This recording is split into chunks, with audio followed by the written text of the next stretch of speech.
Bienvenue à tous dans cette émission spéciale consacrée au budget national. Aujourd'hui, nous recevons Vincent Delahaye, qui est un sénateur, membre de la Commission des finances. Et bien entendu, à quelques jours seulement de l'adoption du budget 2025, le paysage politique a été bouleversé par un vote de censure, une motion de censure, qui a entraîné la chute du gouvernement. Et quels sont les impacts de cette crise sur le budget de 2025, les priorités économiques et la vie des citoyens? Nous allons discuter de tout ça ensemble avec quelqu'un qui est un spécialiste du sujet.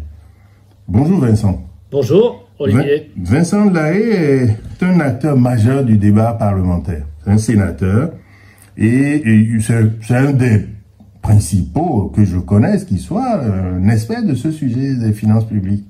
Et nous sommes très heureux de le recevoir pour nous décrypter ces sujets sur le budget et leur impact. Avant d'aller dans le détail, cher Vincent, que vous inspire actuellement la situation politique issue de la chute du gouvernement de M. Barnier et quelles sont vos premières impressions? Que c'est le bazar. Que c'est le bazar depuis la dissolution et la division de la France en trois. On a une France ingouvernable quasiment. Donc pour tout gouvernement, c'est quasiment mission impossible d'échapper à la censure, à moins de ne rien faire, d'essayer de gagner du temps, de faire plaisir aux uns ou aux autres. C'est ce que je crains un petit peu qui puisse se passer. C'est-à-dire qu'on essaye finalement d'acheter un petit peu les soutiens ou la non-censure des uns ou des autres en disant « je te laisse 2 mesures pour toi, 1 mesure pour l'autre » et que finalement il ne se passe rien alors qu'il faudrait que l'on fasse beaucoup de choses. Ah ben, là, vous y êtes allé pied dans le plat, là. Hein. Tout à fait, directement. Mais c'est mon habitude. Pour comprendre tout ça, Vincent, on va revenir sur le processus budgétaire lui-même, sur les bases. Est-ce que vous pouvez expliquer avec des mots simples comment se passe le budget, comment on conçoit le budget national, quelles sont les étapes majeures et nécessaires avant son adoption? Les étapes, c'est d'abord le gouvernement qui prépare un projet et qui le propose. C'est vrai que le dernier gouvernement Barnier a eu assez peu de temps puisque Emmanuel Macron a pris beaucoup de temps pour nommer un Premier ministre et du coup les délais étaient assez courts pour déposer un projet dans les temps à l'Assemblée nationale. On a un délai imposé? Oui, il y a un délai imposé et il y a un délai d'examen aussi par le Parlement de 70 jours qui est donc un délai limité. Et donc il faut essayer de faire en sorte de pouvoir réaliser l'examen du projet de loi du gouvernement.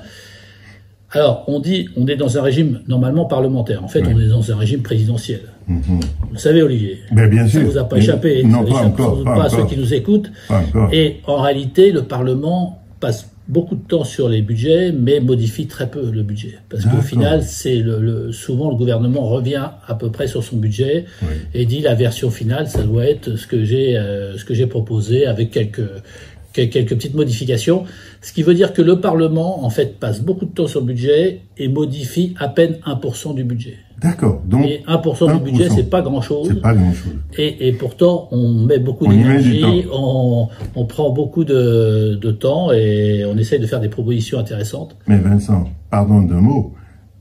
Quand vous dites le Parlement, il passe beaucoup il y a 2 chambres qui s'occupent du budget. Tout à fait. L'Assemblée nationale. Le Parlement, c'est l'Assemblée nationale plus le Sénat. Ah oui, d'accord. Donc, quand je dis Parlement, c'est les 2 chambres.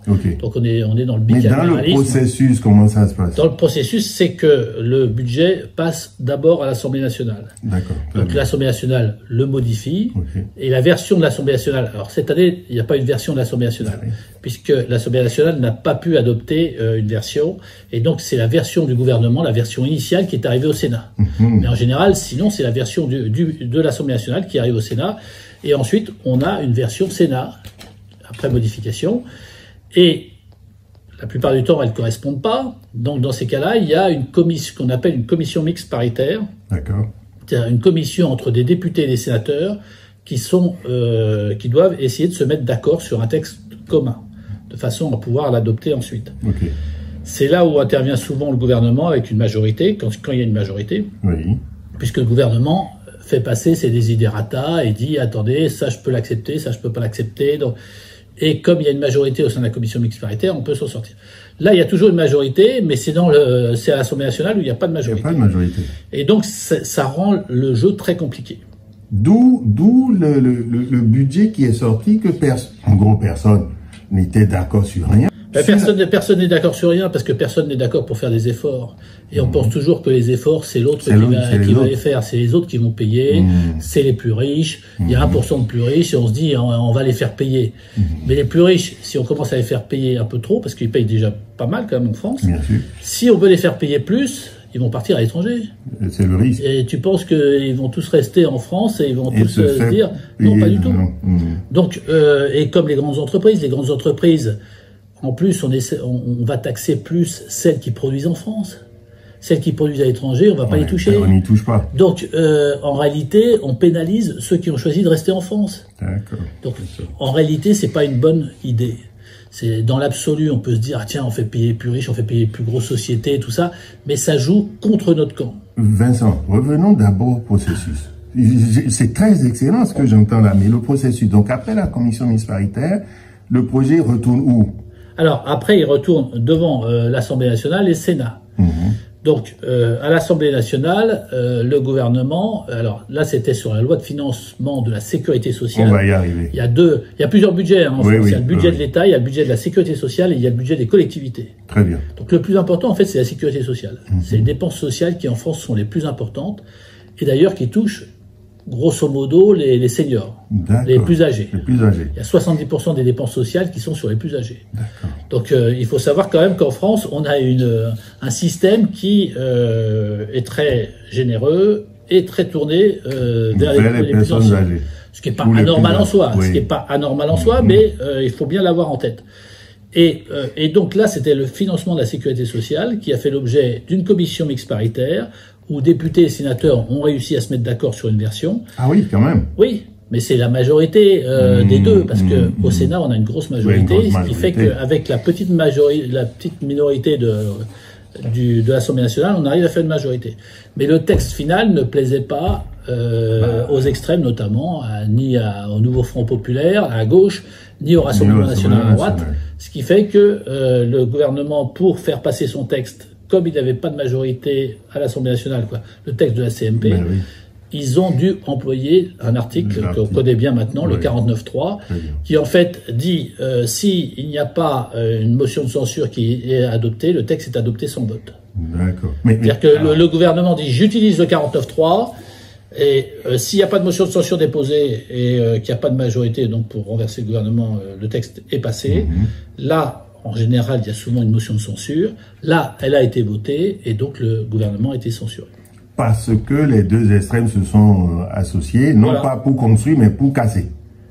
Oui, parce que pour des raisons différentes, ils n'appréciaient pas un certain nombre de mesures qui étaient prises en compte dans ce budget de la sécurité sociale. D'accord. Alors, Vincent, excellent, parce que là, j'espère que c'est excellent. J'entends là qu'il y a trois budgets. Le budget de la sécurité sociale, le budget de l'État et le budget des collectivités territoriales. C'est quoi le budget de l'État? On entend budget de l'État, mais quelles sont les grandes... Bref, le plus important budget pour l'instant, c'est l'éducation nationale. D'accord. Ce qu'on devrait appeler d'ailleurs l'instruction nationale. Parce que l'éducation, vous le savez, mon cher Olivier, c'est d'abord les parents qui doivent la faire. L'éducation, c'est la responsabilité des parents. L'instruction, c'est l'instruction nationale. Enfin, on appelle ça l'éducation nationale. L'éducation nationale, c'est le premier budget. Le deuxième budget, ce sont les intérêts de la dette. Aujourd'hui, le deuxième budget qui arrive en tête, comme on a une dette colossale, une dette qui représente 10 années d'impôts. C'est le troisième de notre volet. Pas de souci, on y reviendra. Les grands chapitres. Tout à fait. Et donc l'instruction nationale, les intérêts de la dette et ensuite la défense. D'accord, c'est les trois premiers postes de dépenses du budget de l'État, et l'État, c'est à peu près 460 milliards de dépenses. D'accord. 460 milliards de dépenses et 300 milliards de recettes d'impôts. Donc, d'où le déficit. Si on dépense 460 et qu'on reçoit que 300, y a un problème. on a 160 de déficit. C'est-à-dire que la moitié de nos impôts forment un déficit. Vincent, Troisième partie, c'est le budget des collectivités. Pourquoi l'État parle de budget des collectivités? Parce que l'État abonde, ça veut dire qu'il donne de l'argent aux collectivités locales. Il donne de l'argent, mais en contrepartie de charges et de services qu'il a transférés. Okay. En fait, à une certaine époque, c'est pas de l'argent gratuit qui est donné. Bien sûr que non. Donc c'est de l'argent qui correspond à des transferts de compétences. Des transferts de compétences, donc un certain nombre de services que l'État a transférés aux collectivités. En contrepartie, il a dit, je vous donne de l'argent. Il a aussi supprimé un certain nombre d'impôts locaux. Le dernier en date, c'est la taxe d'habitation. Donc la taxe d'habitation, elle est compensée, donc il reverse. Et au bout d'un moment, il dit ça commence à me coûter cher. Je trouve que ça me coûte cher, alors c'est lui qui a décidé de supprimer. Et puis il rembourse également la TVA. C'est-à-dire que les collectivités locales versent de la TVA sur dépenses de fonctionnement. Mais ça, c'est pas remboursé, c'est-à-dire qu'ils versent à l'État. Oui. Ça, c'est jamais pris en compte, quasiment. Et par contre, sur les dépenses d'investissement, quand on construit une école ou une crèche ou on refait une route, là, on peut récupérer une grande partie.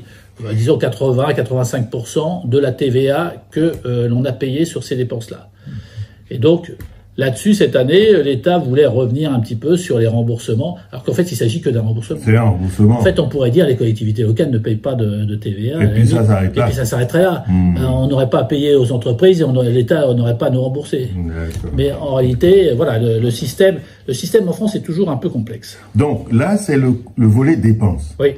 Alors, volet recettes. Parce que pour dépenser, il faut faire des recettes. C'est quoi les grands pôles de recettes?